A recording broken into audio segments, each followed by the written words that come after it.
میرے حضور نے ارشاد فرمایا تمہیں جو رزق دیا جاتا ہے، مصائب سے تمہیں بچا لیا جاتا ہے، آتی آتی تکلیف ٹل جاتی ہے، تمہاری نصرت دشمن کے مقابلے میں ہوتی ہے، حاسدین کے مقابلے میں تم کھڑے ہو جاتے ہو۔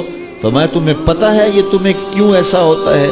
فرمایا الا بدعفائکم، جو تمہارے معاشرے کے کمزور لوگ ہیں جن کی تم نے مدد کی، فرمایا یہ ان کی دعاؤں کا نتیجہ ہوتا ہے۔ ان کے اٹھے ہوئے ہاتھ اللہ کبھی خالی نہیں موڑتا ہے۔ اس لیے لاچار لوگوں کی، دکھی لوگوں کی، بے بس اور بے آسرا لوگوں کی مدد کے لیے کھڑے ہو جایا کرو۔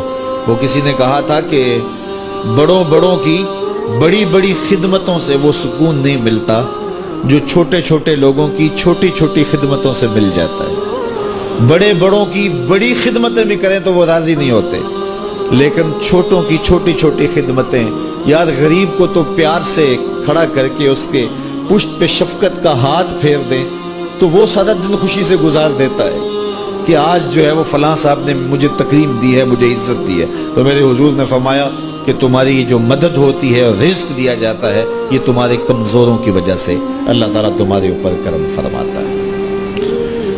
اچھا، ایک اور ذریعہ رزق کے اضافے کا حضرت عبداللہ ابن مسعود رضی اللہ تعالی عنہ کی مرویات سے۔ یہ حضرت عبداللہ ابن مسعود جلیل القدر صحابی ہیں، ان کے ہاں بیٹیاں ہی بیٹیاں تھیں۔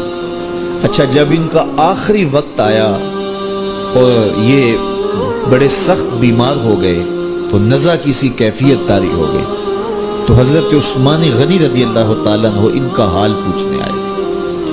تو جب حال پوچھا، بیٹھے، گفتگو ہوئی، واپس چلنے لگے، تو حضرت عثمان غنی نے اشرفیوں کی 2 تھیلیاں نکال کے حضرت عبداللہ ابن مسعود کو پیش کی۔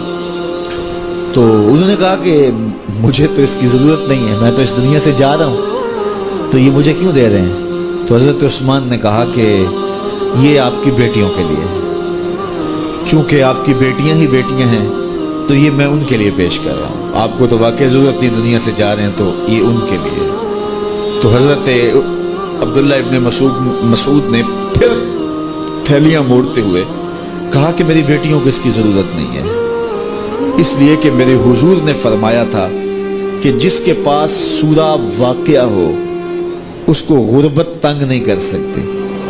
تو میری بیٹیاں رات کو سونے سے قبل 1 مرتبہ سورہ واقعہ ضرور پڑھتی، اس لیے تم میری بیٹیوں کے بارے پریشان نہیں ہونا، اللہ کے فضل سے انہیں غربت تنگ نہیں کرے گی، ان کے پاس سورہ واقعہ جو موجود ہے۔ تو یہ کسی ایسے ضرورت مند کو دو جس کے پاس سورہ واقعہ نہیں ہے۔ تو سورہ واقعہ کی تلاوت یقیناً رزق کی فراوانیاں اور رزق کی برکتیں حاصل کرنے کا ایک ذریعہ ہے، اور دروازے کھل جاتے ہیں اگر سورہ واقعہ کی تلاوت تسلسل کے ساتھ کی جائے۔ اس لیے اپنے معمولات میں سورہ واقعہ کو شامل کر لیجئے گا، اس کی برکات سے انشاءاللہ رزق کی فراوانیاں نصیب ہوتی ہیں۔ جب کوئی دکھیے کے کام آتا ہے اور اس کی اعانت کرتا ہے تو پھر وہ راضی ہو جاتے ہیں۔ غریب پھنسے ہوئے ماں باپ، گھر بیٹی جوان ہو رہی ہے اور بڑھاپے کی طرف اس کا رخ ہو رہا ہے اور ان کے پاس ہمت نہیں ہے کہ ان بیٹی کو اٹھا سکیں، تو کوئی صاحب ثروت چپکے میں جا کے ان کی مدد کر دیتا ہے کہ تیری بیٹی میری بیٹی ہے اور اس کو تو نے گھر کی دہلیز سے اٹھانا ہے، تو پھر وہ ایک دم خوش ہو جاتا ہے اور آسودہ ہو کے اس کا انتظام کرتا ہے اس کی شادی کا۔